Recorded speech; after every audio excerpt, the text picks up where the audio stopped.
जो राजकुमार थे बिना देर किए जब महर्षि के साथ बीहड़ यानी घने जंगल की ओर चल पड़े तो रात को उन्होंने जो है नदी तट पर ही विश्राम किया। गुरुजी ने कहा आज रात को हम इस नदी तट पर ही रुकेंगे और वहाँ पर उन्हें बला और अति बला नाम की विद्याएं भी सिखाई। अब अगले दिन जब सुबह हो गई तो वो जिस जंगल में थे उस जंगल का नाम था ताड़का का वन। ताड़का वन किस लिए पड़ गया था? क्योंकि वहाँ पे ताड़का रहती थी। ये सेकंड चैप्टर है जंगल और जनकपुर। अब इसमें जंगल के बारे में बात होगी और जनकपुर। अब जो था वो जंगल कौन सा था? ताड़का वन। यहाँ पे जो थी ताड़का रहती थी, बहुत ही खतरनाक, जो भी यहाँ आता था वो उसको खा जाती थी। अब जब वो राम और गुरुजी वहाँ पहुँचे तो उन्होंने गुरुजी ने बताया कि यहाँ पर हमें केवल ताड़का का एक खतरा है और यहाँ कोई भी खतरा नहीं है। राम जी ने क्या किया?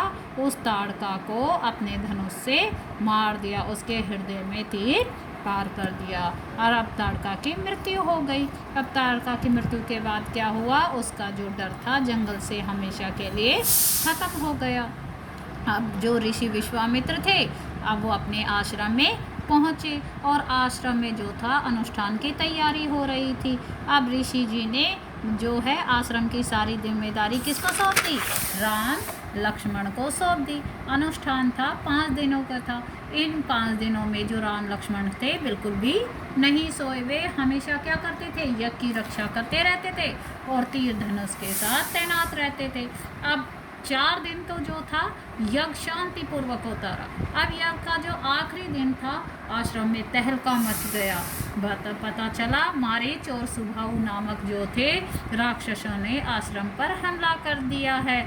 उन्होंने सारे ऋषि मुनियों को मारना शुरू कर दिया क्योंकि वो राम से बदला लेने आया था। किस बात का बदला? कि राम ने जो है ताड़का को मार दिया था। ताड़का कौन थी?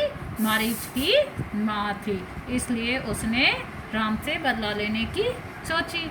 अब माँ ताड़का की मौत का जिम्मेदार ठहरा कर तब वो उनसे लड़ रहा था तो मारीच ने राम के बाण से घायल हो गया और सुबाहु तो बल्कि मर गया और जो थे राक्षस वो सारे के सारे वहाँ से भाग गए।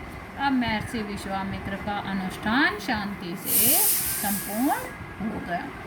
महर्षि ने राम को गले लगा लिया और कहा अक पुत्र अब हम लोग मिथिला चलेंगे। अब हमारा अगला काम यही है।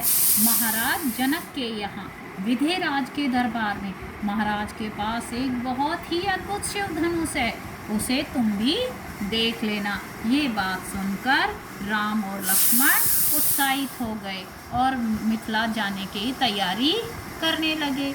अब जब महर्षि मिथिला पहुँचे तो वहाँ पर राजा जनक ने उनका स्वागत किया और उन राजकुमारों को देखकर उनके बारे में पूछा।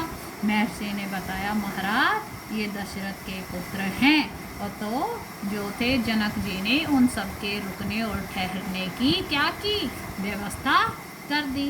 अब अगले दिन जो थे सभी आमंत्रित यानी जिन्हें इनवाइट किया गया था वो सारे लोग कहाँ पहुँचे?